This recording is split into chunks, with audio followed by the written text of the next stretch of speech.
Buenas noches. Yo seguramente como usted fui conmovido hoy por dos noticias. La primera me conmovió esta mañana leyendo los diarios cuando vi este titular en Clarín. No sé si se ve bien. No reconocerán aportes jubilatorios. Y estaba complementado el título por una noticia en página 17. Jubilación, no le reconocerán los aportes a los menores de 45 años, declaraciones de Walter Schultes, secretario de Seguridad Social. El ministro Cavallo trató después, según un cable de Telam, de diluir un poco la noticia, pero varias personas durante el día me pararon, me comentaron, menores o mayores de 45 años, y me hicieron una pregunta que no pude contestar. ¿En quién confiar? Millones de argentinos han aportado durante décadas, años, parte de su salario como jubilación. No les dicen, como se les dice a los acreedores extranjeros, miren, le reconozco la deuda, pero no tengo con qué pagar. Porque hay una diferencia que parece sutil, pero es esencial, entre el deudor quebrado, fundido, que dice, miren, yo tengo esta deuda, no puedo pagar, pero veamos cómo hacemos, al deudor que dice, no le reconozco la deuda. Es la diferencia entre la impotencia y el cinismo. Lo segundo es cinismo. Mi firma no es esa, yo no firmé eso, no le reconozco su deuda. Y eso lo dice el Estado argentino. Claro, entonces alguien me dirá, pero el Estado argentino, por favor, Grondona, el Estado argentino, todas las cosas que hizo, el estatismo lo que hizo en la Argentina, quebró, porque en verdad esto empezó hace mucho. Las cajas, la plata iba para otro lado, las cajas eran superavitarias hace algunos años, pero les agarraban la plata, iban para otro lado, ahora son deficitarias, y se le dice, señores, no reconocemos esa deuda. Y entonces uno dice, bueno, hemos podido salir del Estado argentino finalmente. El gran villano de esta película, el gran malvado, era el Estado estafador. Y nos fuimos a los privados y empezamos a privatizar. Y entonces, cuando yo estaba en estado de ánimo diciendo, bueno, por lo menos tenemos las privatizaciones, me golpeó la segunda noticia. Que en una compañía ahora privada, Aerolíneas Argentinas, pasajeros que iban por la ruta Buenos Aires, Lima, Los Ángeles, contrajeron cólera. Yo le voy a pedir a Alejandra que me lea ese cable, creo que es de Telam, sobre lo que pasó en ese vuelo. El cónsul argentino en Los Ángeles, Juan Vicente Solá, confirmó el fallecimiento del ciudadano argentino Aníbal Cufré, quien, atacado de cólera, llegó a esa ciudad norteamericana el viernes último en el vuelo 386 de Aerolíneas Argentinas, en el que arribaron otras 3 personas afectadas por ese mal. 2 de los afectados son de nacionalidad argentina y 2 son peruanos. Solá confirmó que las autoridades sanitarias del condado de Los Ángeles tienen la certeza de que los 2 argentinos, cuando abordaron el vuelo en Buenos Aires, se encontraban en perfecto estado de salud, aunque desconocen en qué circunstancias contrajeron la enfermedad. Este cable es de Telam, fechado 20 de febrero. Yo me imagino los titulares, ya estuve viendo CNN. Cólera llega a Estados Unidos en alas de un avión argentino. Pero es un avión privado argentino.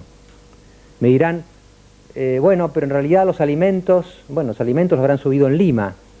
Los peruanos que subieron en Lima. Entonces dicen, no fueron los alimentos, sino los peruanos.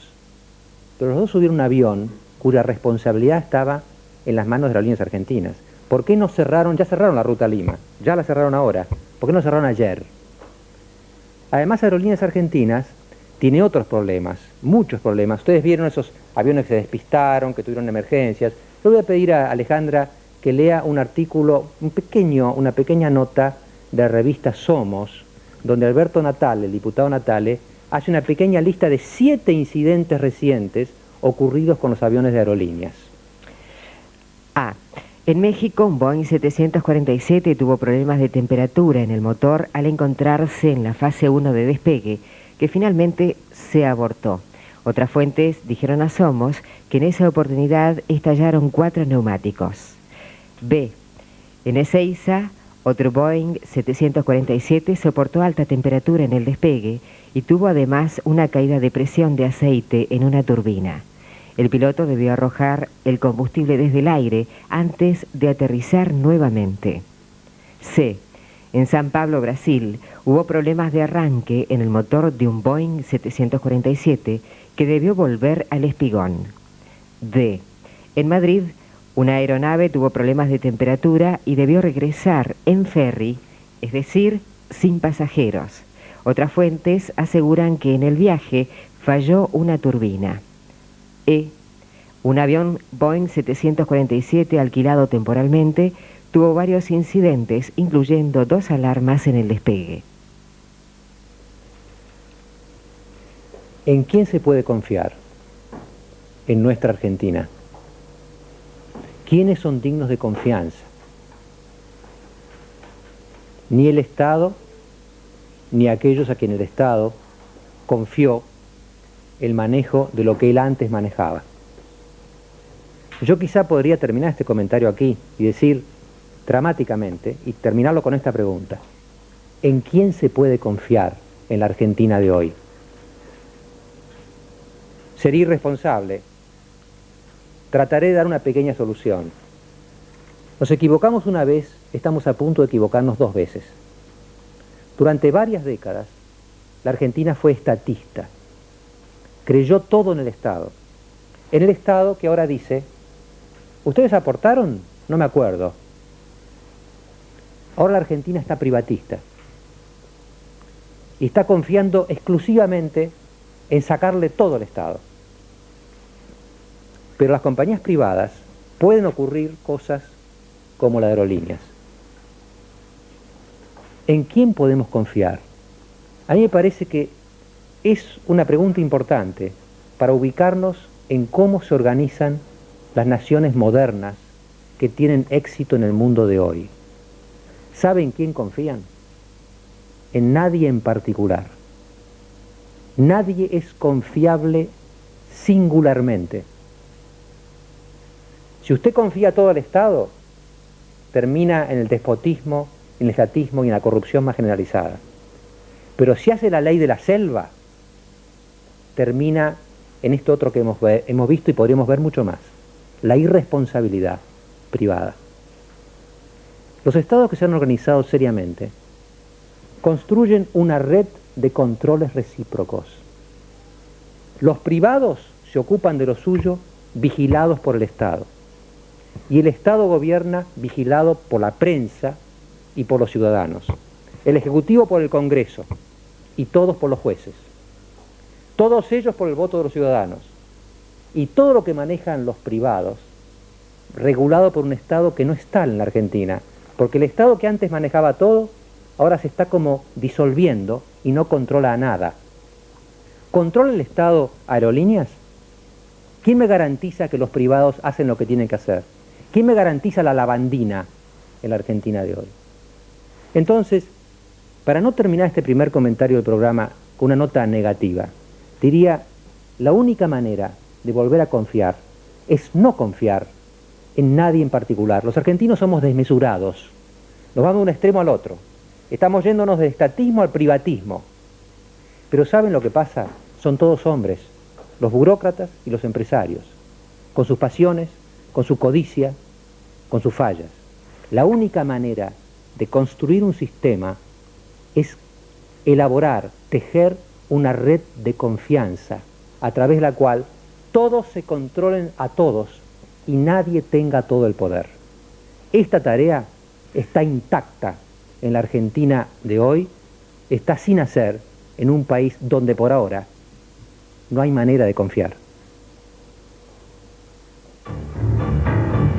Bueno, les quiero decir 2 cosas. Primero, que estamos recibiendo llamados, como siempre, 802-6001 del 6006, y que la gente de Aerolíneas Argentinas ha pedido venir al programa con motivo de estos comentarios y de estos hechos que se han ocurrido, y como yo no voy a negar ese derecho, en el próximo bloque van a estar acá con nosotros y otras personas en torno del tema del cólera, del tan dramático tema del cólera. Pero este segundo bloque lo vamos a dedicar al caso Gostanián. Ustedes saben muy bien que Armando Gostanián casi diré que consiguió estos días eclipsar el protagonismo del presidente Menem a través de una serie de conflictos con la prensa y de idas y venidas de declaraciones, en fin, aparentes amenazas, etc.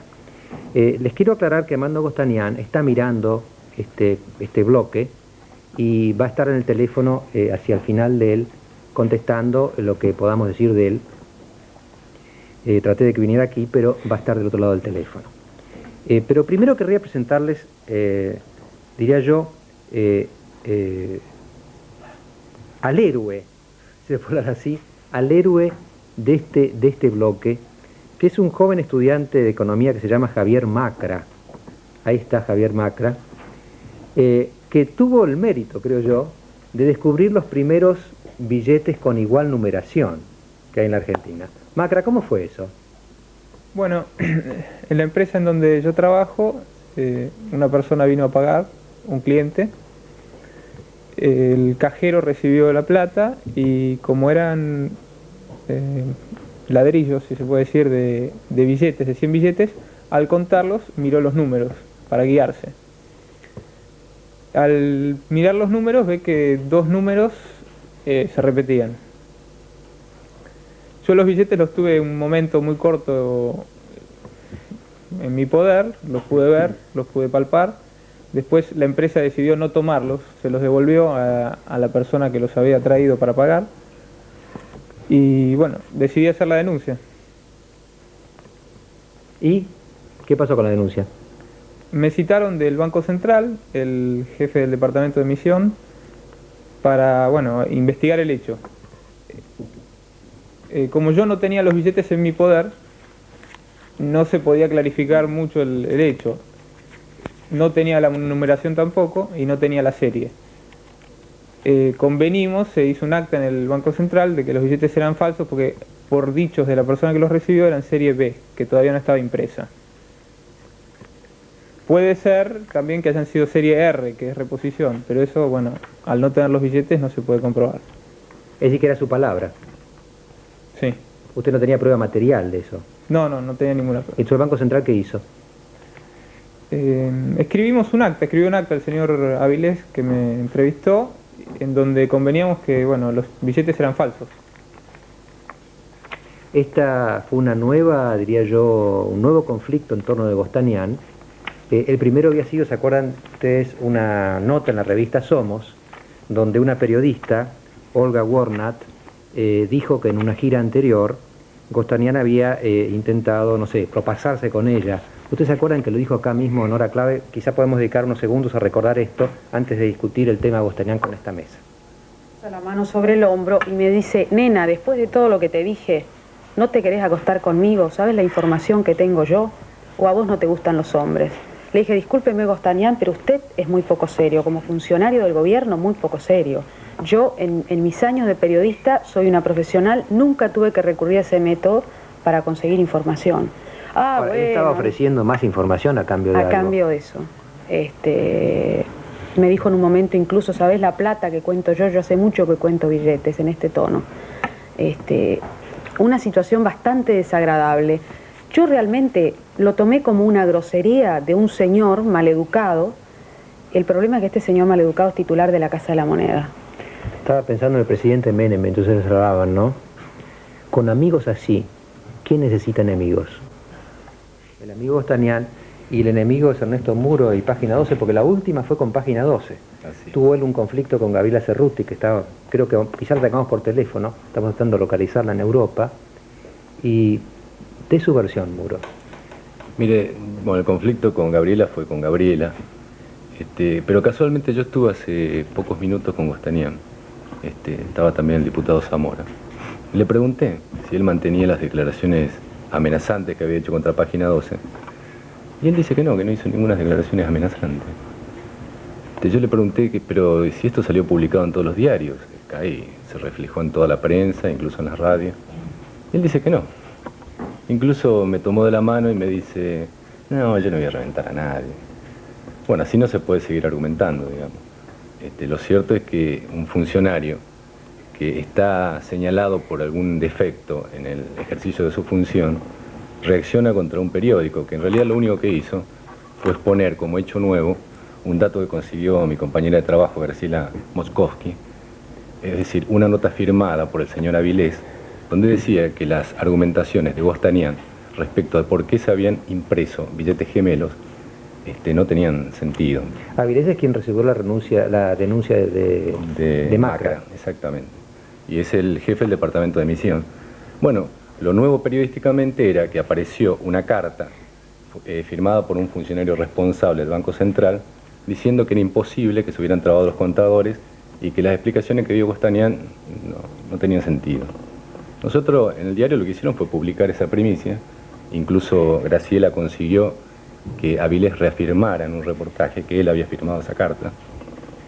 Y Gostanián reacciona, en vez de responder a la carta de Avilés, como hubiera reaccionado cualquier funcionario, reacciona contra el diario, amenazándonos y sin hablar del hecho de fondo, que es lo que tendría que hablar como funcionario. Una pregunta un poco íntima. Dentro del diario, cuando salió eso de que los iba a reventar, ¿cómo lo tomaron? Yo me rendí. ¿Se rindió? ¿Qué hizo? No, lo tomaba un poco en broma. Yo no sé cómo lo habrán tomado los demás. La piba esta que estaba trabajando, la periodista Graciela, siguió adelante con sus investigaciones sin hacerle caso. Bueno, Gabriela también. Y yo lo tomé un poco en broma. Me parecía que era una cosa, qué sé yo, no sé, anecdótica. No se siente no lo amenazado conocía realmente. Claro. No, la verdad que no lo conocía a Gostanián, no me sentía amenazado. Pero después de tener la charla que tuve hoy con él, me parece que tampoco es poco serio, digamos, tanto la amenaza como el posible cumplimiento de la amenaza. Pues, y se fue expandiendo un poco la mancha así de conflictos, porque que fue afectando a otros periodistas, a otros programas, por ejemplo, como el excelente programa de Magdalena. También te pasó algo, Magdalena, en Radio Mitre, ¿no es cierto? Bueno, sí, él se enojó mucho y en un momento dado incluso me dijo, usted me está amenazando. Ah, ¿vos a él? Claro, yo dije, pero Gostanián, ¿cómo lo estoy amenazando? Bueno, sí, están todos contra mí, en fin, una cosa así, muy particular. Me da la sensación que quizás es una persona que no mide un poco el alcance de sus palabras, ¿no? Y quizás hay cosas que... Bueno, si fuera un ciudadano privado no importaría tanto, claro, ¿no? bueno, justamente lo que decía Leuco, el secretario de Redacción de Somos, que creo que es muy real. Él explicaba, incluso le decía, bueno, incluso yo creo que hasta usted puso plata de su bolsillo para los menetruchos, los billetes que ahora, sí, además lamentablemente hay gente lo suficientemente inescrupulosa para estar pagando cosas con esos billetes de juguete, ¿no? Sí, en Brasil hubo un incidente, en Brasil, ¿no? Y además acá creo que en un kiosquero le dieron. Bueno, y entonces le decía, lo que yo lamento es que usted sea el presidente de la Casa de la Moneda, ¿no? Y bueno, incluso hay una cosa que yo, de Néstor Zula, un compañero mío en la radio, me alcanzó acá un decreto que a lo mejor vos conocés, del año 39, en donde además está por decreto está prohibido hacer cualquier tipo de juego o de adulteración con moneda pública. Es una ley. O sea que este señor no la conoce, evidentemente. Claro, es de 1939, pero de todas maneras... Usted tenía dos billetes ahí, ¿no? Sí, tenía dos billetes. A ver, ¿cómo es eso? Esta es la categoría de los billetes diferentes. O sea, están los... A ver si lo podemos mostrar. A simple vista se ven las diferencias. ¿Se ven? ¿A dónde la muestro? ¿En qué cámara? ¿Acá? Bueno, a ver, ¿por qué no dice Muro bien? Porque no se ve en la pantalla la diferencia. Bueno, uno de los billetes tiene más definida la barba, tiene distintos los bigotes, tiene distinto el saco. Es casi otro presidente. Los corazones, es otro Uriburu, una foto de Uriburu más joven, ¿verdad? Tiene otra roseta de corazones. La roseta esta es mucho más clara que la otra. Claro, está rellena, tiene un corazón menos. ¿Vos sabés, Magdalena, la impresión que me da a mí? Estoy hablando también con Gostanián para conectarlo por el programa, ¿no? Que él realmente cree que es una campaña contra él. Es decir, que él cree que se ha montado una campaña contra él, que el periodismo está contra él. Pues él dijo, no, están todos en contra, están todos sacando cosas. Y yo dije, pero ¿a qué lo atribuye usted? Y qué sé yo, me decía. Él decía, sí, y qué sé yo. Claro. No sé, no... Yo lo que quisiera aclarar respecto a estos billetes, que además de que son válidos, digamos, que son legítimos, el principal problema es que... No se los voy a desconocer, se los voy a reconocer, son suyos. Yo a su vez los pedí prestados, así que... Son legítimos, pero mucha gente cree que son falsos. Muchos kiosqueros dicen, son falopos, pero te los paso igual. En Mar del Plata hubo un incidente con esta historia. No es culpa de la Casa de la Moneda. Técnica, claro, sería la explicación que dan en la Casa de la Moneda es que estos son distintos métodos de impresión, lo cual es perfectamente posible. Ahora, el Banco Central, como responsable emisor, tendría que avisar que hay diferencias para que no se produzcan incidentes como en Mar del Plata, donde un jubilado fue a pagar y lo rechazaron de todos lados. Y terminó saliendo en la tapa de los diarios. Claro, ya sospechaban, después de lo que pasó con los jubilados hoy en la tapa de Clarín, sospecha que un jubilado no puede tener ese billete por principio, ¿no es cierto?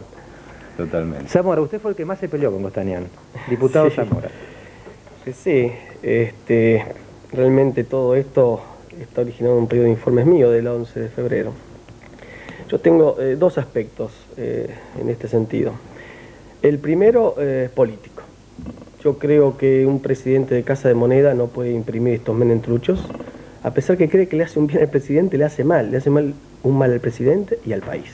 Esto se lo dije hoy personalmente al señor Gostanián. Dije que él incluso tendría que reconocer este error, porque ha sido un error ante la sociedad. No lo va a reconocer, por supuesto, porque así me lo manifestó. El segundo aspecto es que todos aquellos claro, lo más grave, estoy acumulando cosas para Gostanián, que está escuchando, ¿no? Lo más grave no es tanto cometer el error, cuanto desconocer que ahí hay un error. Claro. Porque errores cometemos todos, ¿no? Todos aquellos que queremos una Argentina seria, por el camino que fuera, no importa. Estamos seguros que la vamos a conseguir con funcionarios serios. Y yo creo que Gostanián debe ser un buen amigo del presidente, se debe creer un buen amigo del presidente, y seguramente a lo mejor lo es. Pero el presidente hoy está sufriendo un daño, porque está colocando amigos en lugares de tal responsabilidad que provocan que la Argentina seria que todos deseamos se destiña por funcionarios que no están realmente en condiciones de mostrarse como el caso del señor Gostanián. Este es el primer aspecto. El segundo aspecto es el pedido de informes en sí mismo. El pedido de informes en sí mismo yo lo hago ¿por qué? Porque entre lo que dice Casa de Moneda y lo que dice el Banco Central, de tres hechos que solo yo se los voy a mencionar, hay grandes diferencias. Entonces yo quiero saber quién tiene la verdad en todo esto. Mi pedido de informes no es una acusación puntual a nadie, es saber la verdad de todo esto. Que el gobierno me diga quién tiene razón. Después de la contestación del señor Gostanián al presidente Roque Fernández, que es un hombre realmente serio y responsable, me encuentro que se inician una serie de expedientes en el Banco Central sobre tres aspectos.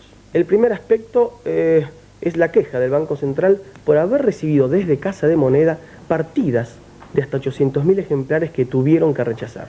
Estas partidas no tendrían que haber salido de Casa de Moneda. Esto es lógico si están mal impresas.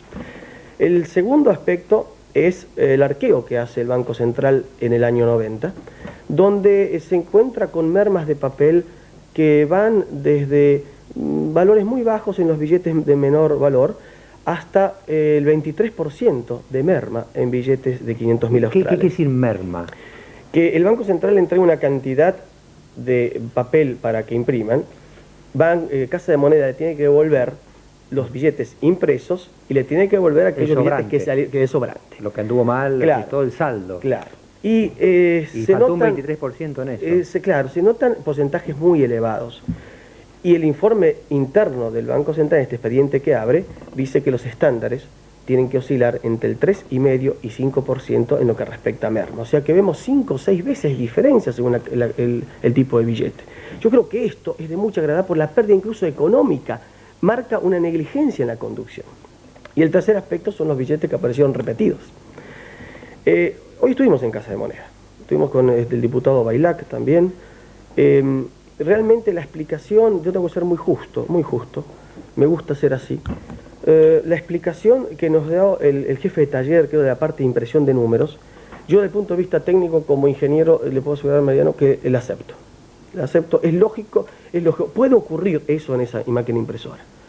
Pero lo que no puede ocurrir es que haya habido 2 fallas humanas en el control dentro de Casa de Moneda.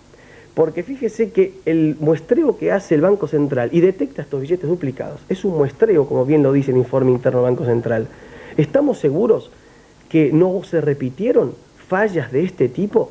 Y por 2 fallas humanas dentro de Casa de Moneda tenemos más que esos billetes duplicados en el mercado. Entonces esto, que también objeta el Banco Central respecto a Casa de Moneda, estos 3 puntos son los que yo quiero que el gobierno aclare para tranquilidad de todos nosotros.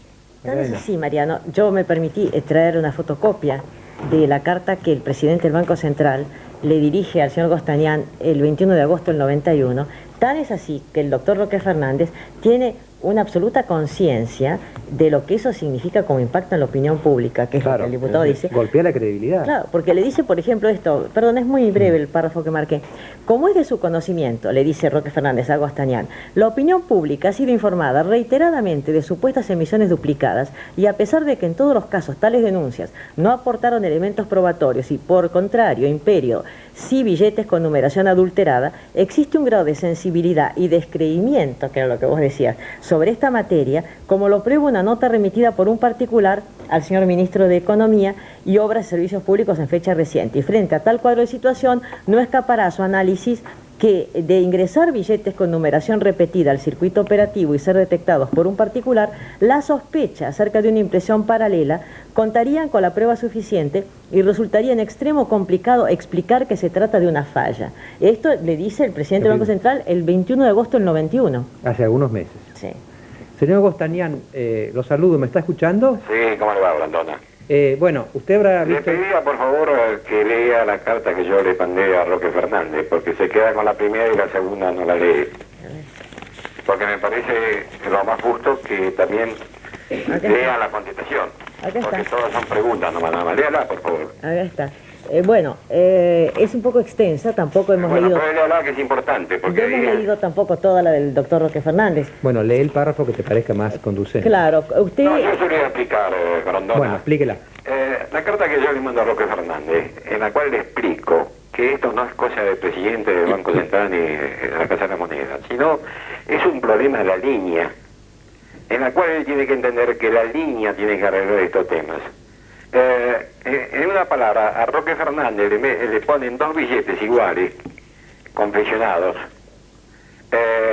con la misma numeración, porque una de ellas había salido mal. Y en vez de destruirlo el Banco Central, se lo pasó a Roque Fernández como duplicado, cosa que eso no existe. Y Roque Fernández, en la última comunicación, cuando Radio Mitre empezó a sacar todo este tema que no existe, porque todo esto es mentira, realmente explicó de cómo era la mano, cosa que esta gente no entiende. La Casa de Moneda fabricó 650 millones de billetes. Al fabricar en un año tantos billetes, tiene que haber billetes que le falte tinta, que salgan un poco sucios, y eso hay que reponerlos. Se repone con una máquina que se dice pato, en la cual entran 2 fiscales, 2 del Banco Central y 2 de la Casa de la Moneda.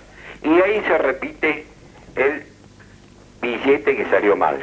El billete que sale bien se pone dentro del paquete, dentro del ladrillo, como dijo recién el niño ese. Y el que sale mal se le manda para que lo destruya. Ya se lo expliqué yo al diputado. Si nosotros recibimos 1 millón de hojas, cada hoja saca 28 billetes. Nosotros tenemos que mandarle al Banco Central 28 millones de hojas o de billetes. Si no alcanzamos los 28 millones de billetes, tenemos que mandar el resto en billete fallado o en papel. Ahora, Casa de la Moneda no se queda con 1 gramo de papel. Gostanián, acá decíamos recién que usted a lo mejor a veces se excede un poco en lo que dice. Por ejemplo, por ahí dijo que es mentira, pero hay una carta del presidente del Banco Central. Es decir, el tema existe, ¿no es cierto? No es un invento. No, discúlpeme, pero la contestación mía le estoy diciendo cuál es. En la cual el doctor Roque Fernández quedó bastante conforme y ahí se concluyó todo. Y esta gente dice que hay una tercera carta que no existe. Yo Mariano, si me permite, porque esto es lo que yo le explicaba hoy al señor Gostanián, que posteriormente a su carta del día 28 de agosto del 91, se inicia un expediente del Banco Central que empieza así, en respuesta a la nota remitida por el presidente del banco el 21 de agosto último. Pero eso no lo tenemos nosotros. Bueno, pero yo sí, por eso estoy haciendo las preguntas de pedido de informes. Yo le explicaba hoy al señor Gostanián, él me dijo lo mismo, eso no lo conozco yo. Pero en este expediente que se hizo en el Banco Central, se hacen reflexiones respecto a las contestaciones en cuanto a que la gente del Banco Central no queda satisfecha con la explicación de Casa de Moneda. Entonces estamos ante dos versiones de los hechos. Perdón, la versión del Banco Central... Y el número del expediente es el mismo, 902/394. 394. Bostañán, le dice a Casa Mora y Magdalena, están diciendo que el Banco Central no estuvo satisfecho. ¿Cómo? Lo que pasa es que el Banco Central, o la línea del Banco Central, no va a aceptar su equivocación. ¿Me entiende? Esa es la realidad. Yo creo que esto se está hablando demasiado, esto se está publicitando demasiado. Y esto terminó en agosto del año pasado. Ahora revive, porque el señor diputado lo está sacando, y el diario Página 12 lo está reviviendo, pero esto es una cosa que pasa hace 50 años en la Casa de la Moneda, y eso se arregla con la línea misma del banco con la Casa de la Moneda. Bostañán, entonces venimos un poco al tema central que era este. ¿Usted cree que hay una campaña entonces que está como inventando temas o exagerando temas? No hay una campaña. A mí me quieren destrozar, nada más. Me quieren destrozar porque realmente yo no creía que valía tanto. Ahora me estoy dando cuenta que valgo mucho, ¿me entiende? Y se lo digo al diputado Zamora. El diputado Zamora es español, no es argentino. Y es diputado, y nosotros los argentinos en España no podemos ser diputados. Así que mucho no puede hablar. ¿Me entiende? No, estoy hablando en serio. Porque usted, señor diputado... Me imagino que habla en serio como habla siempre. No, y demuéstrelo. Saque su documento. Se ve que el señor Bostañán, aparte de no saber nada de conducir una entidad de una entidad oficial como la Casa de Moneda, tampoco conoce la Constitución Nacional. Todo extranjero que se nacionaliza, después de 5 años de obtener la ciudadanía, puede aspirar al cargo electivo de diputado de la Nación. Esto, en el año 1853, o sea que hace ya casi 140 años que está escrito, y en los 60 años de vida del señor Bostañán nunca lo ha leído. Así que esto es la primera falla.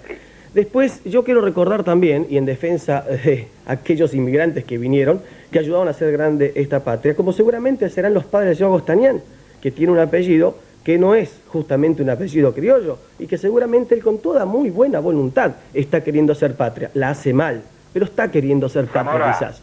Entonces yo no me puedo aceptar de ninguna manera decirme que no tengo derecho a decir estas cosas. Tengo este derecho y tengo mucho derecho más. Y lo voy a seguir esta cuestión hasta que el gobierno me explique a mí quién está faltando a la verdad, el Banco Central o Casa de Moneda. Es más, Mariano, yo creo que el señor Bostañán humanamente no es una mala persona. Lo que es ineficiente. Este es el tema. Yo estoy seguro que es un buen amigo del presidente. Sería incluso un buen amigo mío, porque hoy tuvimos una charla de lo más amable, para ir a tomar un café, para ir a un teatro, para ir a un cine. Yo creo que sería divertidísimo.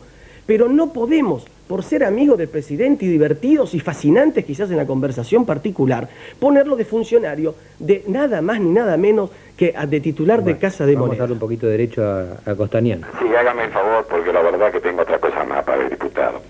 El diputado, hace 2 años, en su gestión en el Comité Provincial, retiró 53 millones de australes que todavía le están esperando que lo devuelva. Le ruego, le ruego, eso lo pueden comprobar en el comité. Le ruego, usted no sabe que yo soy un hombre que he triunfado en mi vida y tengo mi familia. Y yo sé que usted no ha triunfado en su vida. Y usted ataca a todos los triunfadores.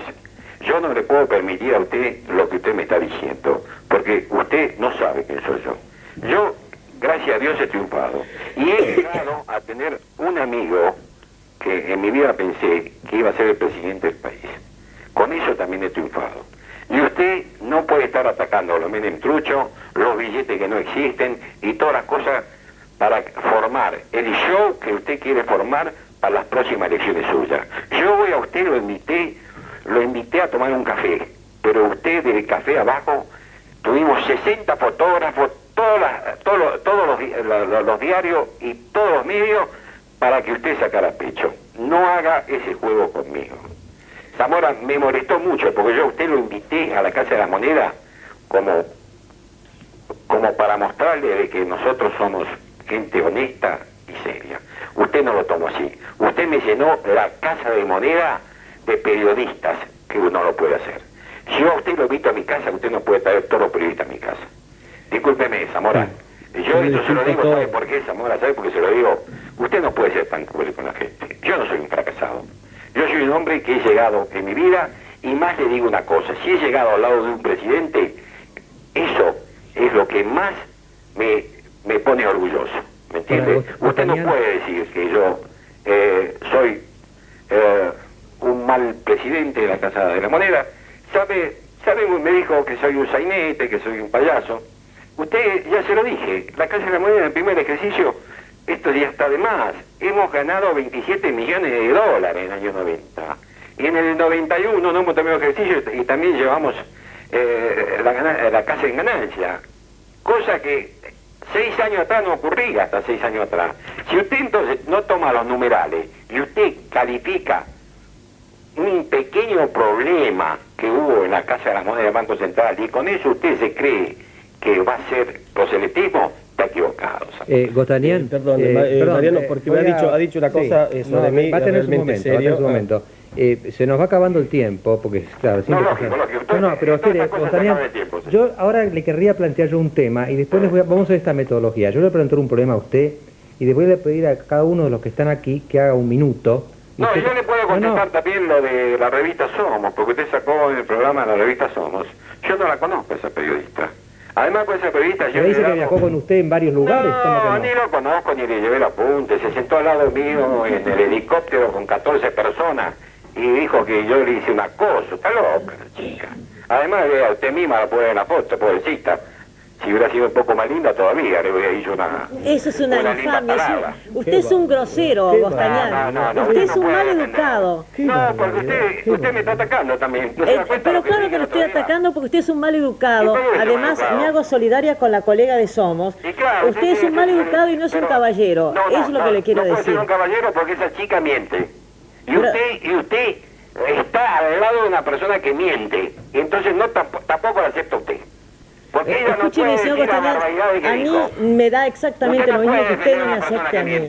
Pero lo que no le voy a permitir es que le falte respeto a una señora, como es la señora periodista de Somos. No, discúlpeme, lo que menos tiene de señora, porque todo lo que escribió que me lo demuestre, que saque el grabador, escúcheme, no que saque el tío, no haga esos gestos. Que a mí me explique y me ponga el grabador de lo que yo dije. Ahora, Gostanian, le dice una cosa, ¿no? Sí.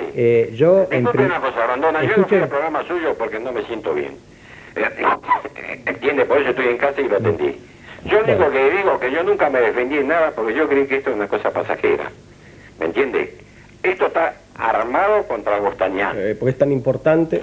No, más importante que usted soy. Mariano, yo no puedo dejar pasar por alto la acusación. La acusación, pero es que ya no aguanto más la bronca. Entonces, perdóneme, Mariano, le pido disculpas.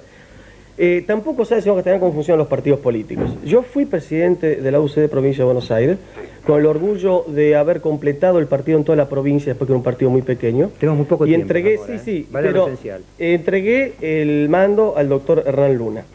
Cuando se entrega, según la carta orgánica de nuestro partido, entregamos todos los balances que tienen que ser conformados por el Tribunal de Cuentas que hay en nuestro partido, cosa que se hizo exactamente.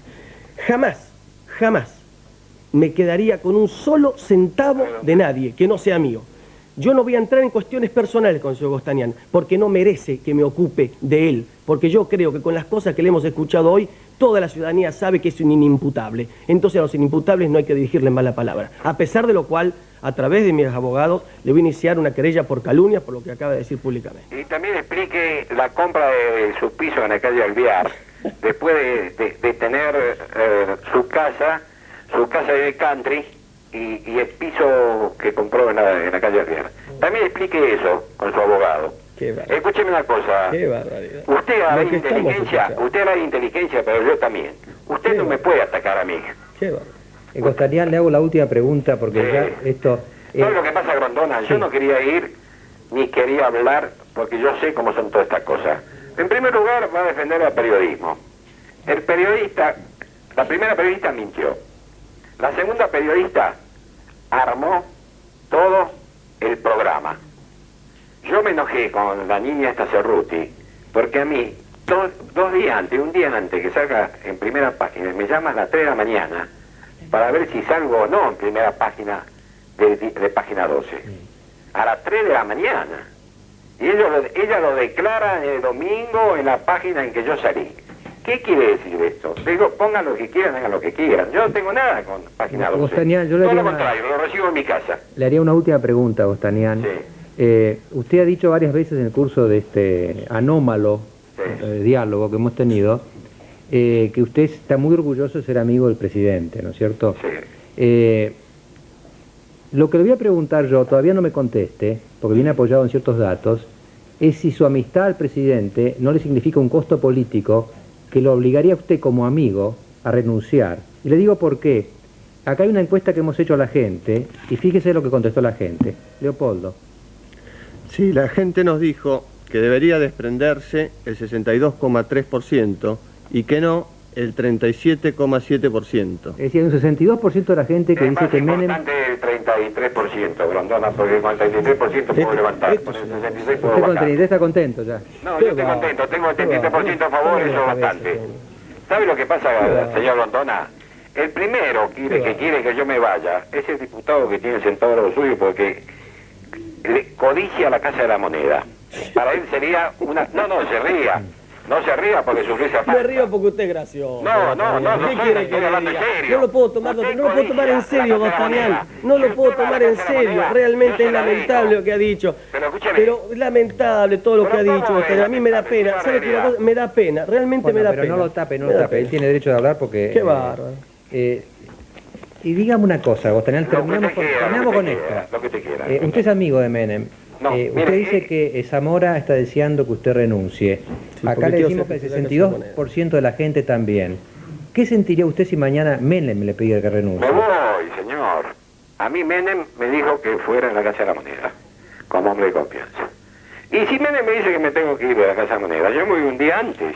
Pero no me puede estar los medios, como trajo Zamora hoy, diciéndome, usted vino a retirar sus papeles para irse. Escúcheme, cosa de chico esto. ¿Usted qué opina de los medios y de los periodistas? Mire, la opinión me la tengo que guardar, amigo, porque no opino muy bien. Usted será un excelente periodista, pero hay mucho que desear. ¿Entiende?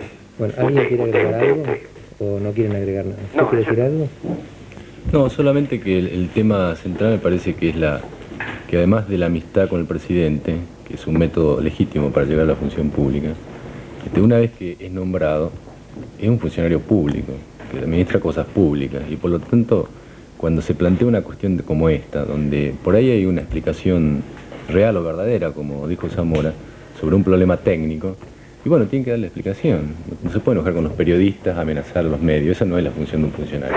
Es funcionario público, no del presidente. Hace 35 días que salgo en todos lados, soy famoso, estoy contento, mi familia está orgullosa. ¿Me entiende? Así que imagínese, 35 días seguidos salir por los medios, no estoy perseguido. Bueno, además hay otra cosa, todos los días llaman por teléfono acá, pero no palabras lindas, palabras muy feas. Es una palabra, todo eso es un juego político, yo me las aguanto, Grondona. ¿Me entiende? Acá los chicos de casa están bastante asustados, yo no. Pero yo le explico algo. Gracias a los medios que yo he llegado a este punto. Que en mi casa los niños viven con miedo. Entonces a mí me parece que los medios ya tienen que cortarlos. Porque no existe. Mira, yo no soy un hombre indecente, yo soy un hombre que soy decente, en todo aspecto. Si no, búsqueme en algo. A mí la señora me preguntó si yo era algo de una financiera. ¿Quién? No. ¿Qué señora? La que está con nosotros. Pero menciónela, diga quién. No me acuerdo el nombre, yo no tengo... No importa, le voy a refrescar la memoria. Le voy a refrescar la memoria, señor Gostanian. Me llamo Magdalena Ruiz Guiñazú y efectivamente sí, en el diario Clarín esta mañana se lo vincula con una financiera y usted ayer por la mañana cuando habló conmigo, además supongo que usted debe saber con quién habla o atiende a cualquiera por teléfono. Usted dijo que no, que era su hermano. ¿Es correcto o no es correcto? Sí, bueno, correcto, entonces, pero no tengo nada que verlo. Entonces, y bueno, está bien, contestada la pregunta. ¿Usted qué cree? ¿Que el tema da para más o que no da para más? No, lo único que le pido, Grondona, que el tema no da para más. ¿No da para más? Escúcheme.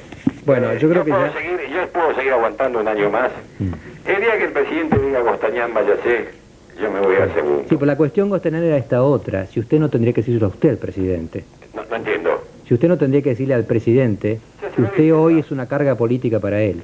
¿Cómo La me política es dice así. eso? Usted está equivocado. ¿Por qué es una carga política para él? ¿Qué le hago yo al presidente de mano? ¿Usted lo ayuda al presidente? ¿Como periodista? Yo no soy funcionario. No, tengo como por qué periodista. ayudarlo. ¿Usted ayuda a la patria? A la patria sí. No sé. Usted confunde al presidente con la patria. No. me parece. El presidente en el momento tiene el mandato de la patria. No. La patria es una cosa, el presidente. La patria es con mayúscula. Lo demás es todo con minúscula, Gostañán. Está bien, Usted, yo, todos los que estamos acá y el presidente. Está bien. Lo único que le pido que traten de ayudar al señor presidente y busquen la estabilidad de este país, cosa que no están haciendo. Ya voy.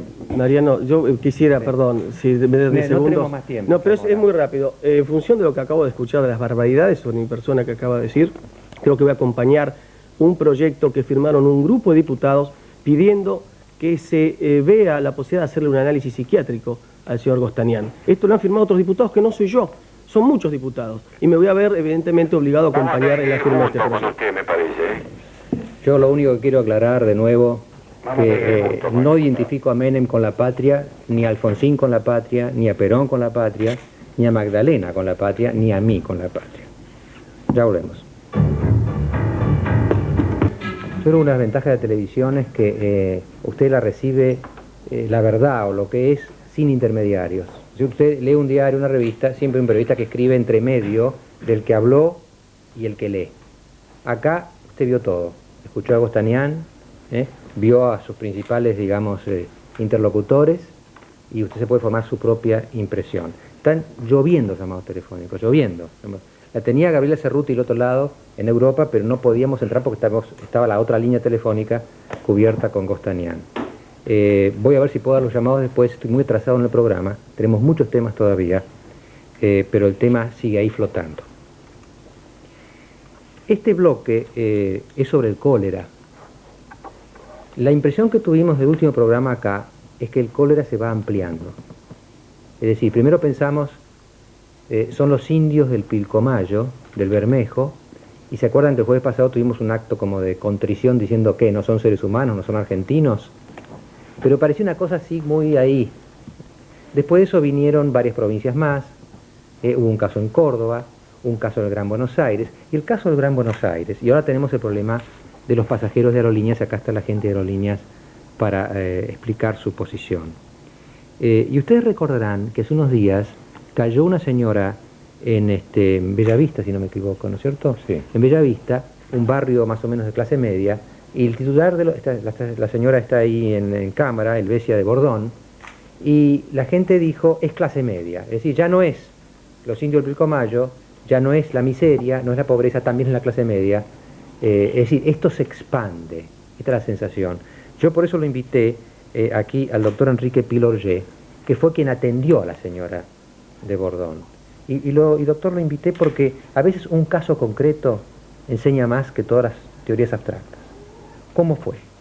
Exactamente. Bueno, esta es una paciente que concurre a la consulta, traída por sus familiares, 12 horas después de haber iniciado con los primeros síntomas, en estado de shock. Llega en estado de shock porque casualmente lo que nosotros pedimos cuando hablamos de cólera es que consulten lo más temprano posible. Eso es vital. Sí, es tan vital como que la Organización Mundial de la Salud, en cuanto a sus cifras, reconoce que en las epidemias de cólera se puede llegar a producir hasta un 50% de los casos de cólera pueden morir. Pero esos casos fatales son exclusivamente por el tiempo que tardan en consultar. Tratados correctamente y a tiempo no llega al 1% las muertes. Esta es una paciente que vino después de 12 horas con una deshidratación de una cantidad de líquido superior a los entre 7 y 10 litros, por lo que calculamos clínicamente. La paciente evoluciona perfectamente bien con el tratamiento, anduvo muy bien. Pero lo más importante es destacar, como dijo usted, Mariano, recién, esto llegó a la clase media. Claro, no es que llegó a la clase media, es un barrio de clase media. Esta señora, cuando investigamos, cuando hablamos con la gente de asistencia social, nos empezamos a dar cuenta que es la excepción que confirma la regla de todo. Entonces, es la excepción en el barrio de clase media. Es decir, que ella tenía condiciones de vida, diríamos que inferiores a su barrio. Claro, yo no me referiría a las condiciones de vida. Yo creo que el cólera no es una enfermedad de clases. Puede llegar a cualquier clase. Es una enfermedad del bajo nivel cultural, en el amplio sentido de lo que significa la palabra cultura. Es decir, la falta de prevención, de higiene.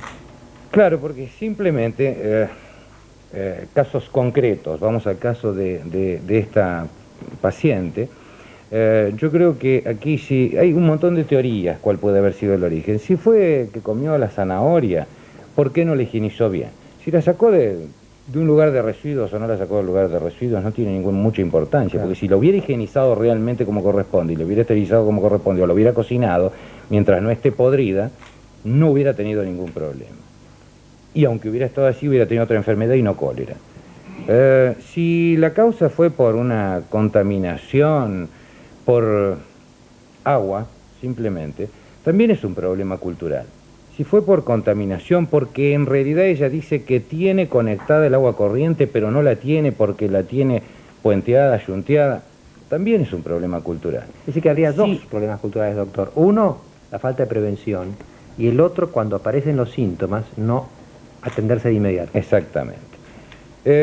Si el problema que están los señores aquí presentes de Aerolínea, que acabo de enterarme cuando venía por los medios de información, si el problema lógico, no tengo ni idea, ahora ellos van a explicar, pero supongo que lo que ha ocurrido es que ha ingresado un alimento contaminado adentro del avión, no cabe otra duda, porque si el pasajero subió sano en Buenos Aires y llegó a Estados Unidos enfermo, que me preguntaban si podía ser, sí señores, puede ser, porque el periodo de incubación de la enfermedad va desde un par de horas, 2 horas. Un par de horas, 2 horas. Tan rápido. Sí, señor. Es decir, que usted come una comida que no debe ahora y en 2 horas tiene cólera. Puede ya tener cólera, exactamente, hasta 5 días. Un promedio entre 2 y 3 días, pero pueden ser horas también. Con el agravante que en un avión, ¿qué hace usted? ¿Se siente mal? Contamina todo el avión. ¿Usted contamina el avión? Y sí, por supuesto. El paciente está contaminado. Pero ¿cómo se contagia? ¿Cómo la contagia? Por ejemplo, él va al baño. Claro, exacto. ¿Qué garantía tengo yo? El paciente fue al baño, él no sabe que tiene cólera, nadie sabe que tiene cólera, nadie esterilizó atrás de que él fue al baño el inodoro del avión, de ninguna manera. Entonces, insisto que el problema es un problema de bajo nivel cultural, porque en definitiva... ¿Quién cargó? Yo voy a un avión. ¿Quién ingresó? Yo voy a un avión y me dan de comer y yo como y después voy al baño. No tiene la culpa el paciente. No es problema a nivel cultural. No. El agente es un problema cultural. Porque ¿quién ingresó esa comida, ese alimento contaminado con cólera dentro del avión? Ayer estábamos hablando con una persona y me decía, bueno, a las clases altas no le puede llegar el cólera. Yo le decía, ¿sabe una cosa? Puede llegar a cualquier clase, esto no es transmitir miedo. Le voy a dar un dato de clase alta. Punta del Este y La Barra y toda esa zona, las aguas están muy contaminadas. ¿Se acuerdan la poesía la famosa poesía, los ríos al llegar al mar son todos iguales, los grandes, los medianos y los chicos, se mueren todos? Exactamente. El cólera no distingue. No, de ninguna manera, y yo insisto en esto, porque digo, en los altos niveles sociales, ¿qué garantía tiene la familia que come determinado alimento que la persona que preparó ese alimento, quién controla que ese alimento no esté contaminado? ¿Qué garantía tiene usted de ir a la mejor verdulería del mejor barrio de Buenos Aires cuando la persona que armó el cajón en el lugar de recolección no tuvo precaución y pudo haberlo contaminado? Bueno, esto me hace acordar un chiste que apareció, lo voy a mostrar porque creo que fue lo que mejor describió la situación del cólera después lo que dice el doctor no está acá. Es un chiste de Paz Rudy en Noticias, en que está hablando Arauz aparentemente, y dice, hombres y mujeres de mi patria, me dirijo a ustedes para tratar el tema del cólera. ¿Recuerdan que desde hace varios meses venimos diciendo, no tenga miedo, tenga cuidado? Bueno, ya pueden tener miedo nomás. ¿No? ¿Es así? Yo creo que no tenemos que ser tan exagerados. Bueno, por lo que usted describe, nos puede agarrar en cualquier lado. Ya que a usted le gustan mucho las cifras, le voy a dar dos cifras rapiditas. En cualquier población donde puede atacar la enfermedad cólera, se calcula que aproximadamente las situaciones más graves que ha habido, el 2% de la población puede afectarse por la enfermedad. Lo malo, doctor, es cuando uno está en ese 2. Exacto, no. Lo malo es peor que eso. De ese 2% es menos del 1% la cantidad de casos graves fatales, exactamente. Pero bueno, claro, nosotros nos preocupamos hoy mucho por el cólera y yo quisiera que también después de esto que pase esto del cólera, nos preocupemos mucho por otras enfermedades que a veces matan mucho más que el cólera, como la diarrea estival. Bueno, ahora me deje un bocadillo muy chiquitito. Muy chiquito, porque se dicen un montón de cosas de qué es lo que se debe hacer. Y yo no escuché en ningún lado, y lamentablemente la experiencia me lo ha demostrado en estos 2 o 3 días a partir de que ocurrió este caso, de lo que no se debe hacer. Y yo quiero decirle a la gente, por favor, lo que no debe hacer. Ante la aparición del mínimo síntoma de diarrea, consulte al médico, eso ya lo sabemos todo. Pero no cometa el error de tomar un antidiarreico, por ejemplo. He tenido una cantidad de consultas en estos días. No tapa el síntoma, empeora la enfermedad si la tiene. Porque esto no es una infección, es una enfermedad tóxica, produce una toxina, entonces lo único que está haciendo es aumentando la toxicidad adentro del organismo. No tomen antieméticos, creo que todo el mundo sabe, las gotitas, los famosos comprimiditos o inyecciones para los vómitos, también hace exactamente el mismo efecto.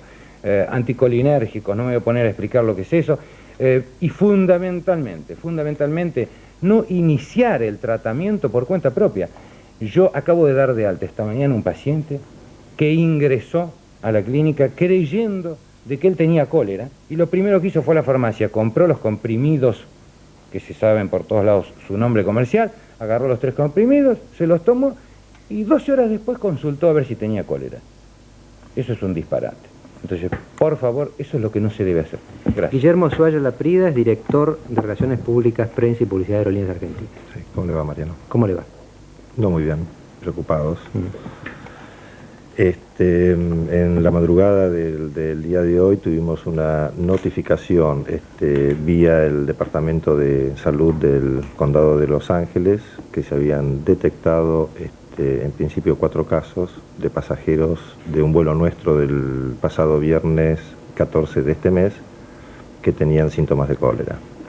Lamentablemente, pocas horas después, uno de ellos falleció.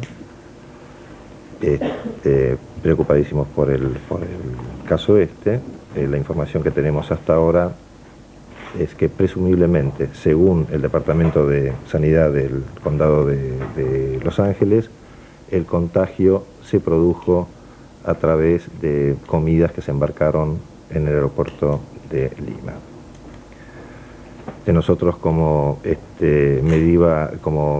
medida preventiva, a primera hora de hoy cortamos todos los abastecimientos en ese sitio y a última hora de hoy hemos decidido suspender momentáneamente los servicios a Lima hasta que podamos fehacientemente determinar qué es lo que ha producido el contagio. Una pregunta que la gente se estará haciendo, ¿no? ¿No lo hacen 24 horas demasiado tarde? No. María, no.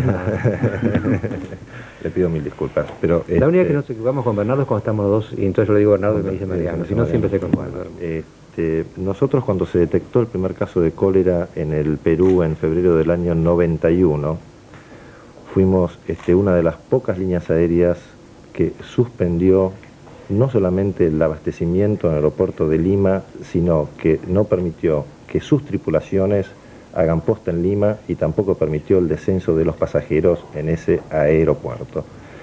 Esta situación se mantuvo hasta octubre de este año. Mientras tanto, hubo otras líneas aéreas internacionales con niveles de exigencia similares a los que Aerolíneas Argentina emplea, que siguieron abasteciéndose de catering en el aeropuerto de Lima. Pero Suárez, el que se enfermó fue en Aerolíneas, no fue en las otras. Está bien, Mariano, pero esto le podría haber pasado a cualquier línea aérea. Lamentablemente le ha tocado a Aerolíneas Argentinas. Así que porque fíjese que nosotros... casualidad. Usted no cree que hay ninguna responsabilidad de la empresa.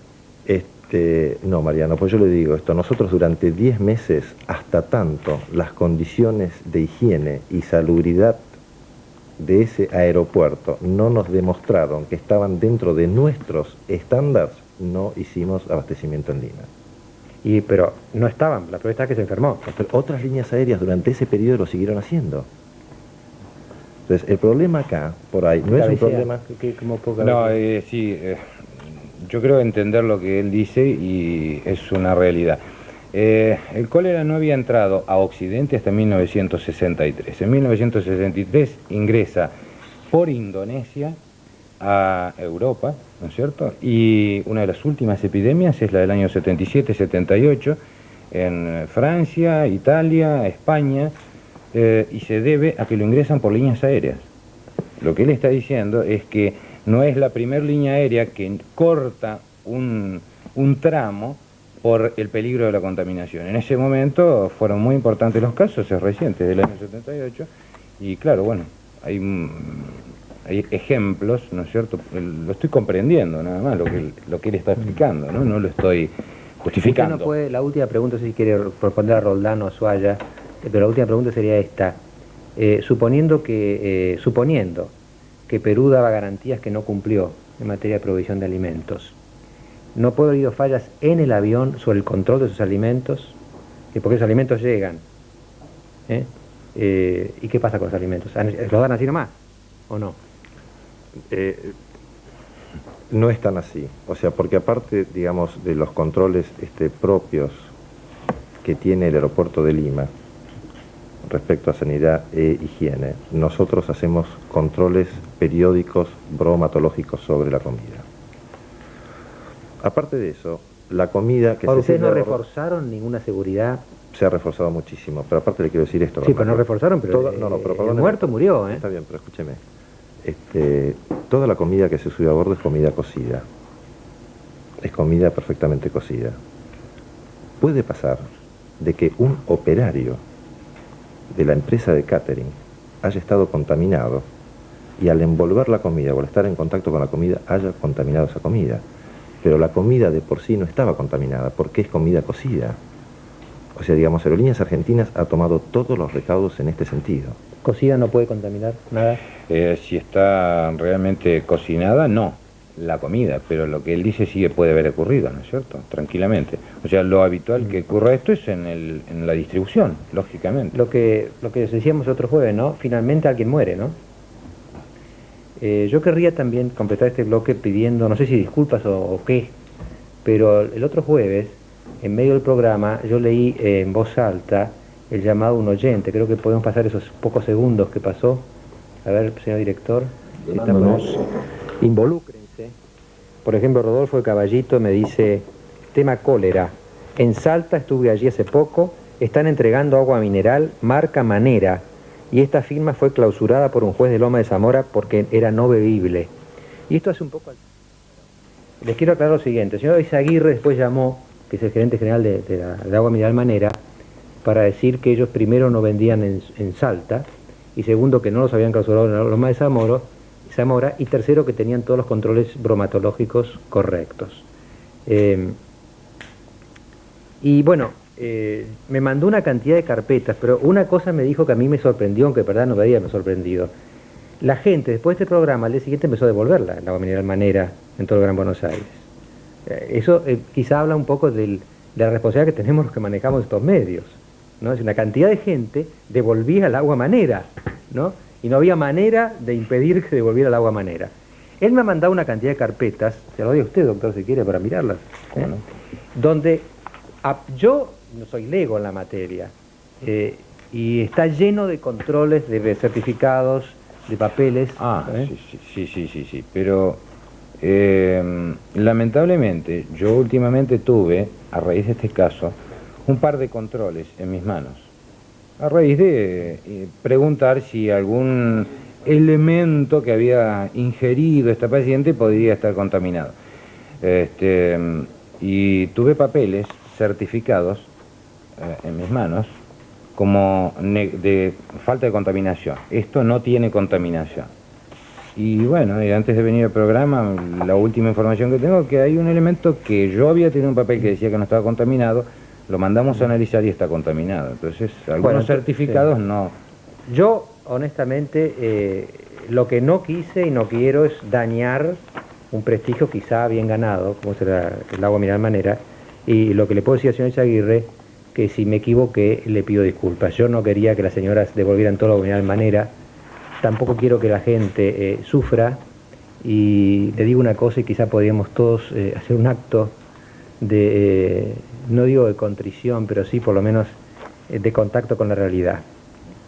Alguien falla en algún lugar, el operario que puso la comida, el otro que sacó la zanahoria, finalmente la gente se muere.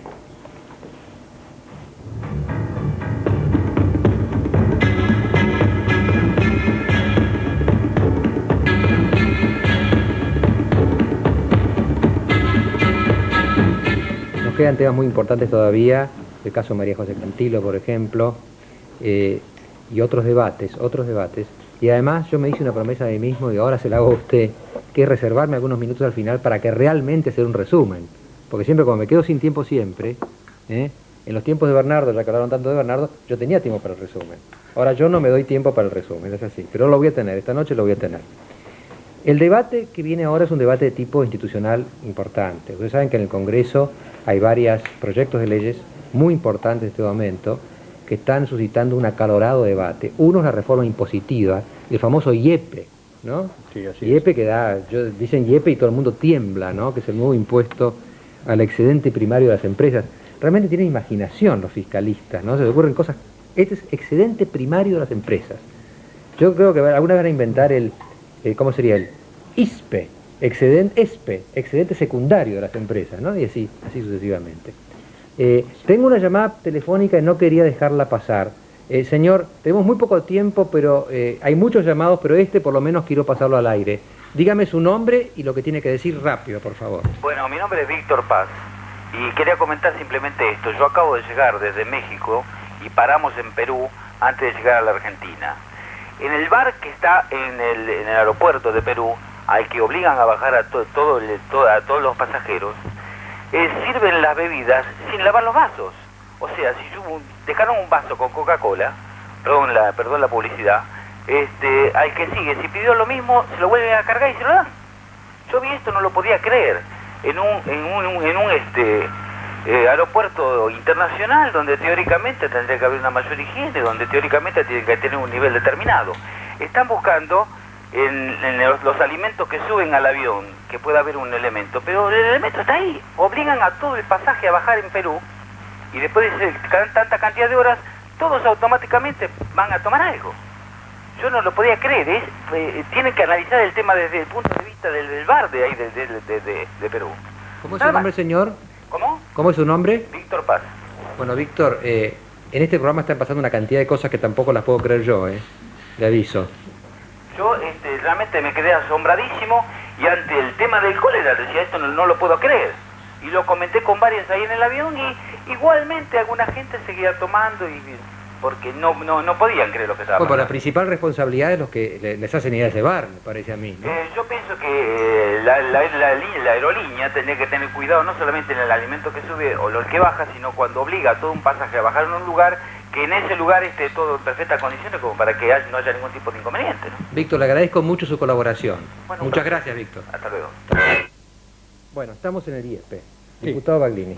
Como en este programa han pasado cosas increíbles, vamos a seguir con la ciencia ficción. Porque yo creo que un poco la reforma impositiva tiene algo de esto. Yo a este impuesto, el IEPE, le llamo impuesto especial para perturbar la economía, no impuesto al excedente primario de las empresas. Y le digo que esta reforma, que ya tiene un buen tratamiento dentro de la Cámara de Diputados, comprende dos cosas. La sustitución del impuesto a las ganancias, que es un impuesto con casi 60 años de antigüedad en la Argentina, por un impuesto que no se ha aprobado en ningún país del mundo y que fue desechado con análisis previos en Inglaterra, en Estados Unidos, en Colombia, en Suecia, y en algunos otros países duró 6 meses de aplicación, Ceilán y la India. No tiene antecedentes. Creo que esto es grave en cuanto a que contribuye a no tener seguridad jurídica, que es el escenario que el gobierno necesita para tener inversión. que es una de las patas donde se asienta la posibilidad de que el plan de estabilidad que todos queremos que avance se sostenga. El segundo impuesto es este al excedente primario de las empresas, que viene siendo una suerte de impuesto al gasto a cuenta de un impuesto a las ganancias. O sea, un impuesto que en realidad grava el consumo y que después va a ser a cuenta de un impuesto a las ganancias. Este impuesto también tiene algunas características que nos preocupan, porque ya hay en el escenario algunas preocupaciones sobre la marcha del plan económico que han recrudecido con el índice de inflación de enero y lo que puede llegar a ser el índice de inflación de febrero. Esta es una preocupación que creo que comparte el equipo económico, y hay otras preocupaciones que devienen de que, por ejemplo, las importaciones y las exportaciones están guardando una relación donde peligrosamente nos acercamos y no estamos ya en una balanza comercial donde el país puede llegar a tener un resultado negativo. Es decir, que parecería que cuando uno propone un impuesto, si es que hay necesidad fiscal, el primer problema que tenemos es que todavía no lo hemos podido determinar porque llevamos nada más que 2 meses desde que se aprobó un presupuesto que presumiblemente tenía las cuentas niveladas, cerraba. Bueno, si hay necesidad fiscal, lo primero que uno diría es hay que buscar un esquema impositivo que favorezca la posibilidad de que el plan avance y no contribuya a que las luces amarillas que tiene el plan, en todo caso, se vuelvan rojas, sino, por el contrario, que vuelvan a verdes. Bueno, yo creo que el impuesto este del IEP es antiinversión. Usted fíjese que no solamente no tiene en cuenta los gastos que se han hecho con anterioridad a la puesta en vigencia, es decir, al 1 de abril, hay industrias y empresas que pueden haber invertido muy... retroactivo. No, empieza a regir desde ese momento y desde ese momento computa todas las ventas que usted haga. Pero no deduce los gastos que ha tenido para llegar a formar los bienes objeto de estas ventas, los stocks. Sí, si yo tengo una cosecha en una bodega, si tengo acumulado granos... Es como si fuera pura ganancia. Claro, es como si todo fuera pura ganancia. Entonces, sobre esto se producen además algunos otros fenómenos que son bastante importantes. En primer lugar, grava las exportaciones. En un momento en que todo el mundo discute si todavía el tipo de cambio se ha terminado de acomodar o no se ha acomodado, si la industria argentina es o no competitiva con este tipo de cambio, en la Argentina gravar con un 18% las exportaciones parece un contrasentido, porque uno estaría fomentando las importaciones. Caerle sobre el sector agropecuario, que es donde va a golpear muy fuertemente esto, y además sobre un sinnúmero de profesiones liberales, de oficios, de artesanos, bueno, tampoco parece tener mucho sentido. Entonces, la segunda pregunta que uno se hace con este esquema es ¿qué impacto precios puede tener esto? Es decir, ¿va a tolerar una empresa que no le consideren las amortizaciones de los bienes que ella trae? ¿O los va a tolerar, o los va a transferir hacia adelante? O si no los transfiere hacia adelante, en el caso de un exportador, por ejemplo, que le pongan un impuesto del 18%, lo va a transferir hacia atrás. Es decir, por ejemplo, un exportador de granos le pagará menos al productor, con lo cual se producen consecuencias indeseadas sobre la economía. Pero por el otro lado, yo le diría, hay algunos otros fenómenos que también nos preocupan. Es discriminatorio el impuesto, en el sentido de que usted puede tener un diferente resultado del impuesto de acuerdo a si emplea más o menos de obra. Más o más menos mano de obra, digo. Es decir, una empresa que ocupa más mano de obra pareciera que estuviera en mejor posición frente al impuesto que una que ocupa menos. Es discriminatorio el impuesto sobre si usted usa contabilidad o no usa contabilidad, está en diferentes situaciones. Incluso hasta la radicación geográfica de una empresa puede determinar su suerte. Porque como del impuesto se pueden deducir impuestos provinciales, como el inmobiliario, y como ingresos brutos, si las provincias en donde están las empresas no han adherido al sistema, usted no los puede deducir. Así que puede resultar que en el lugar donde precisamente son más caros los impuestos provinciales, usted tenga una empresa que por no poder deducirlos por falta de adhesión de una provincia, termine pagando más.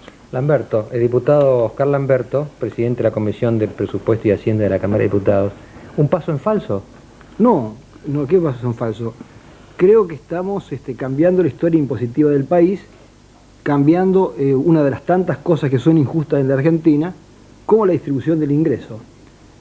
La gente tiene que saber que el factor de trabajo, el factor de producción más castigado en la Argentina es el trabajo, y el menos castigado es el capital. No así el reparto. El Producto Bruto en la Argentina se reparte el 70% para el capital y el 30% para el trabajo. Pero cuando hablamos de impuestos, el capital paga el 2% y los trabajadores el 22%. Esto evidentemente es una injusticia que había que encarar algún momento. Lógicamente, cuando usted va a cambiar un sistema fiscal de esta naturaleza, los que pagaban el 2% dicen, no, cuidado, se cae el plan. Nosotros somos los custodios del plan, haciendo leyes que han garantizado que funciona el plan.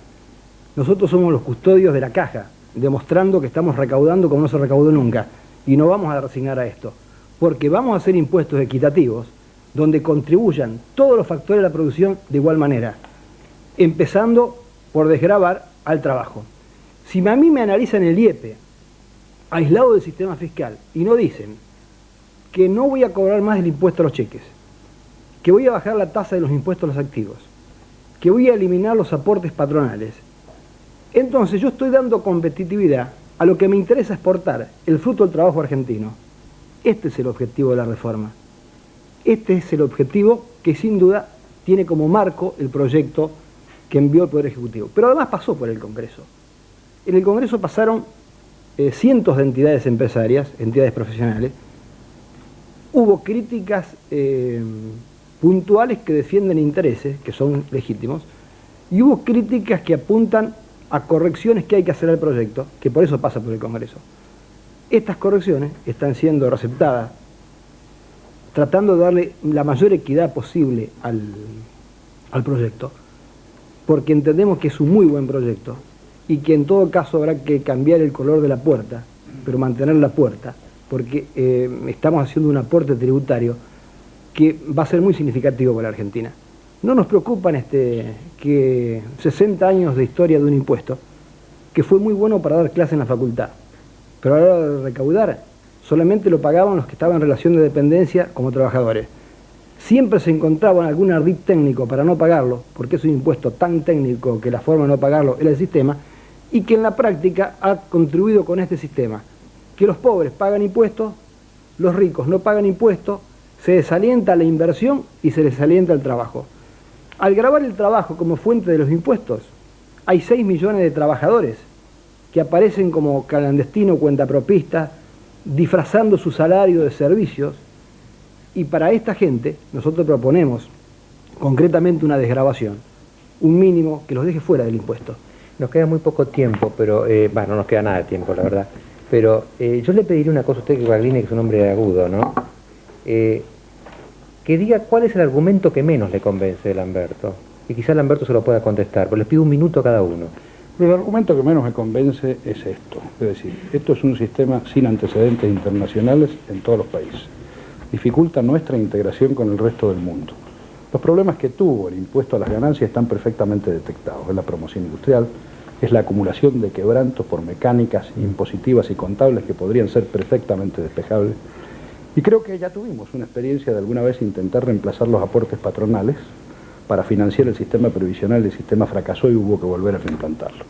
Entonces yo sería muy cuidadoso cuando no conozco, pero sospecho que va a tener un efecto precios importante.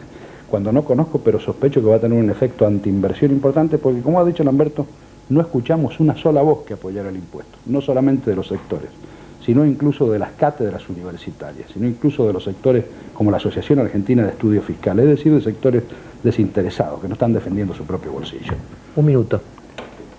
Bueno, yo insisto en las bondades de la nueva reforma, que insisto que además va a ser un fuerte aliento a las inversiones, porque permite desgravar la totalidad de un bien de uso comprado en el mes de la compra, va a ser un incentivo a tomar trabajo en relación de dependencia, a generar empleo, y creo que estas son las cosas que le está faltando a la economía argentina, un horizonte de trabajo seguro para la gente y que los empresarios inviertan en máquinas, en cosas que se tocan, que se pesan, que se miden, que en la Argentina hace rato que no se hace. Antes de examinar el caso de María José Cantilo, tenemos otro debate más sobre un tema distinto, muy distinto, y esta vez va a haber resumen.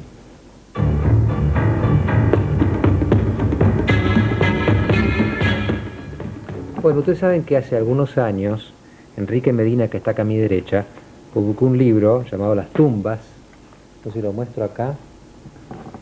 Las Tumbas, que tuvo un gran éxito de librería, tanto que ha sido traducido al inglés. Estoy viendo acá un catálogo que se va a publicar en inglés, Las Tumbas, en Estados Unidos. Y en agosto del año pasado, Javier Torre, que también está acá conmigo, hizo una película llamada Las Tumbas. Ahí pasamos algunas imágenes, por más que nos queda poco tiempo para verlas, señor director.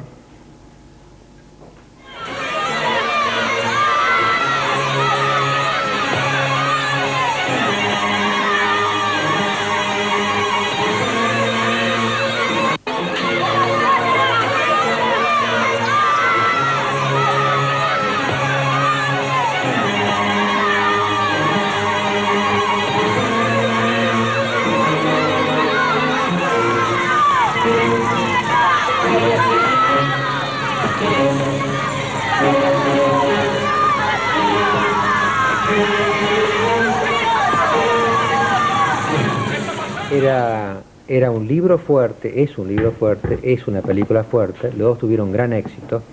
Y no sé, Enrique, si se plantea un problema de propiedad intelectual aquí, porque usted mandó varias cartas reclamando por la autoría de alguna manera, sobre todo del argumento. Bueno, eso por un lado. Por otro lado hay una cuestión económica. En el aspecto del argumento tiene que ver concretamente con el arreglo que habíamos hecho con Javier, en que la película iba a tener la libertad que tiene el director, como es lógico, pero basada en el guión que yo había hecho. Esto no se cumplió. Cuando yo vi la película, la vi en video, porque yo estaba en Europa, volví, la película justo se levantó ese día, no respondía la película a lo que yo había dejado en el libreto, que era el espíritu del libro. Y luego, en el aspecto económico, que él tenía que haber hecho un depósito que estaba marcado en ese precontrato que hicimos nosotros, que es lo único que tengo yo para poder hacer valer, había una suma que él tenía que depositar en Argentores para que, haciendo eso, tuviera la libre deuda y pudiera exhibir la película dentro y fuera del país, según yo tengo entendido. No se cumplió tampoco eso. Entonces, lo único que puedo hacer es reclamar ante la justicia, que es lo que he hecho, nada más. Javier.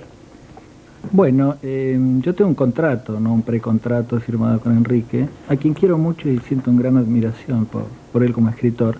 Tengo un contrato, yo lo traje además, donde en la cláusula tercera, Enrique Medina, en su calidad de autor, me faculta a mí para incluir o excluir escenas en la película, personajes y o diálogos, y reservándome yo el corte final de la película. Esto fue firmado el 15 de julio de 1990 por Enrique y por mí. Es un contrato tipo como se hace en todos los países del mundo cuando un director decide hacer una película, toma una novela original y hace su mirada, en fin, con sus virtudes, con sus defectos, con éxito o sin tanto éxito, en fin. Esto ya no me cabe a mí decirlo. Respecto al depósito en Argentores, yo quisiera que este contrato se mostrara ante cámara y que se dijera, que toda la gente del cine entendiera si en una hojita así esto es realmente un contrato. Y además que se vea que no tiene ni timbre, no tiene sellado, no tiene nada. Es un papelito que Javier me dio a firmar justo en el momento que yo me iba a ir a Europa por el nacimiento de mi hija. En todo el cine argentino se sabe que los contratos cinematográficos tienen por lo menos 4 carillas.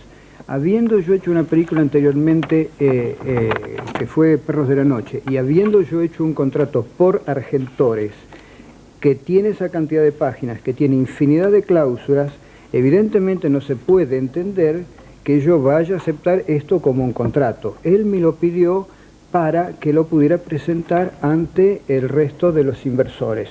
Como no había tiempo ya para hacer el contrato en Argentores, que él iba postergando, entonces yo evidentemente lo firmé porque le estaba firmando a un amigo. Y después quedaba la impronta de que, bueno, cuando yo volviera íbamos a hacer el contrato en Argentores. Cuando yo volví, él nunca quiso hacer ese contrato, incluso Argentores le mandó telegramas que él no contestó ni asistió. ¿Tendré tiempo para replicar?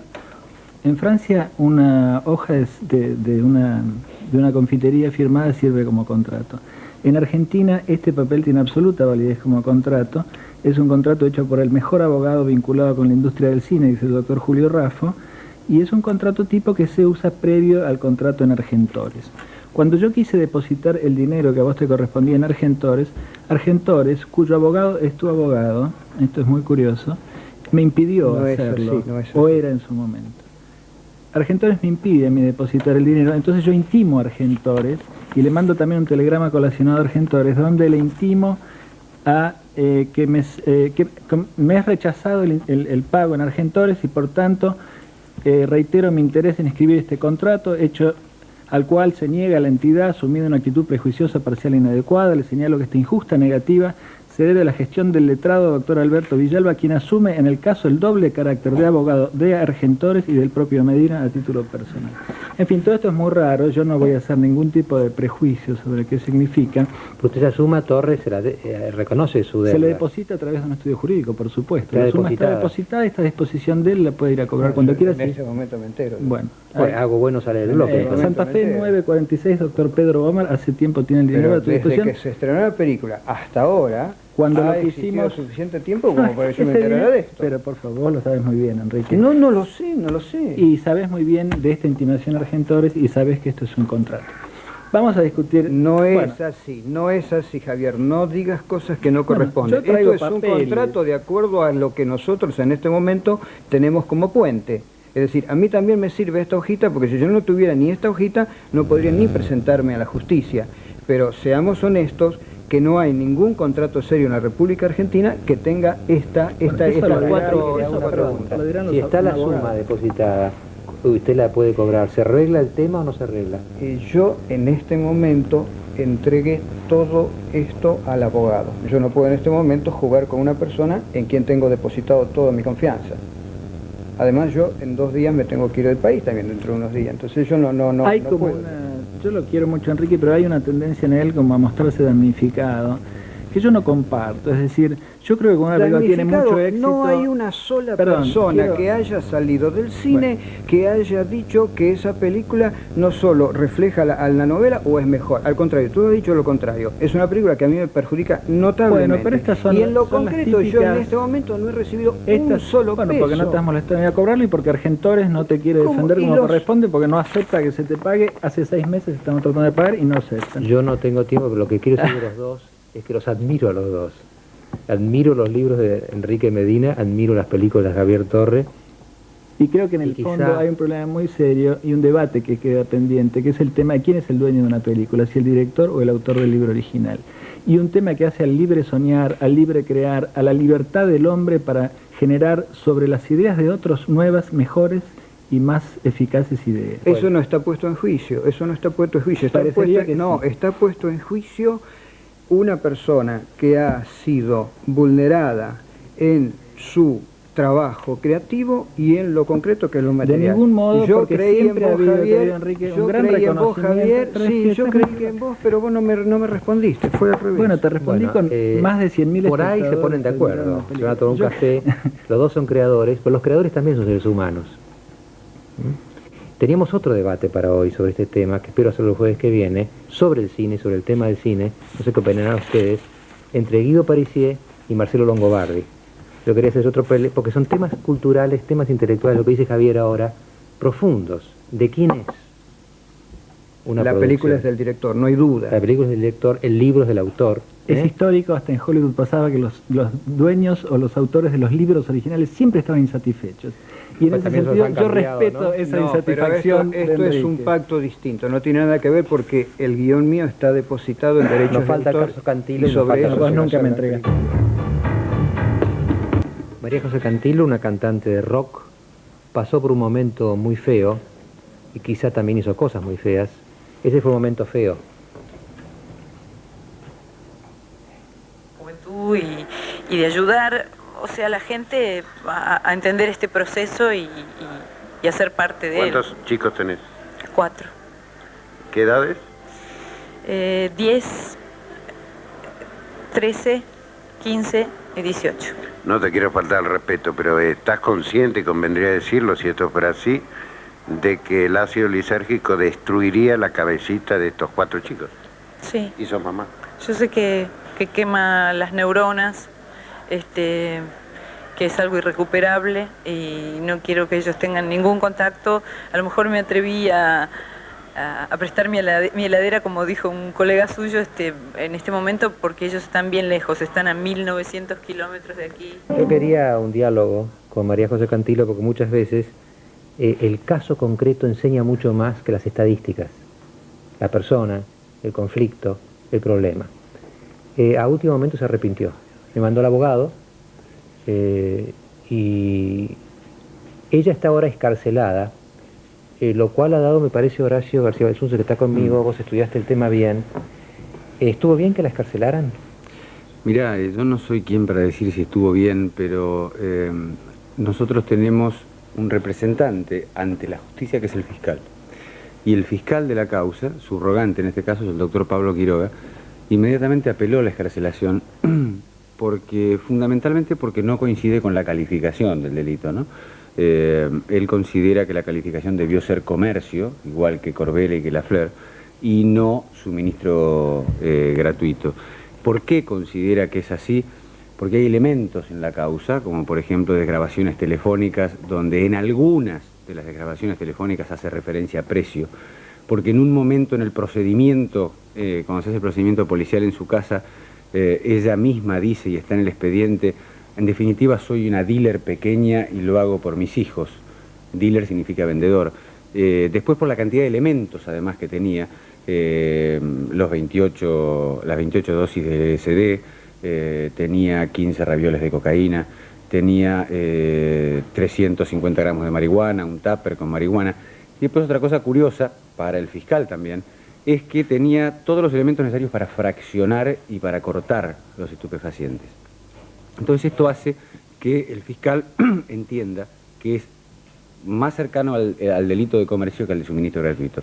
Pero agrega inclusive el fiscal que en caso de que coincidiera con la calificación que hace el juez, de todas formas, él entiende que hay un prejuzgamiento del juez, prejuzgamiento no en el sentido que los jueces hablan de prejuzgar, ¿no?, sino que el juez está pensando ya de entrada que le va a aplicar el mínimo de la pena. Y esto es importante por ahí para aclararlo. El comercio tiene una pena de 4 a 2 a 15 años. Quiere decir que la excarcelación no entra ni por el máximo ni por el mínimo, la puede excarcelar. En el caso del suministro gratuito, no entra por el máximo porque tiene 12, pero sí toca el mínimo. Entonces, entiende el juez, y por esto la excarcela, que le va a aplicar de entrada ya el mínimo del mínimo.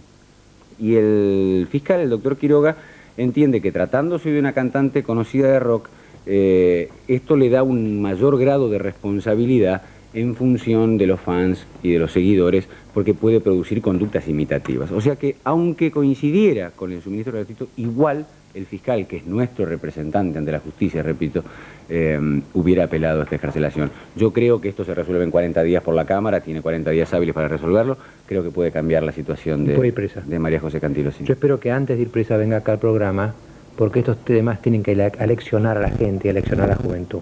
Me queda muy poco tiempo pese a mis intenciones, pero quiero decir una cosa que quizás sea la conclusión de este programa tan largo y tan accidentado que hemos tenido.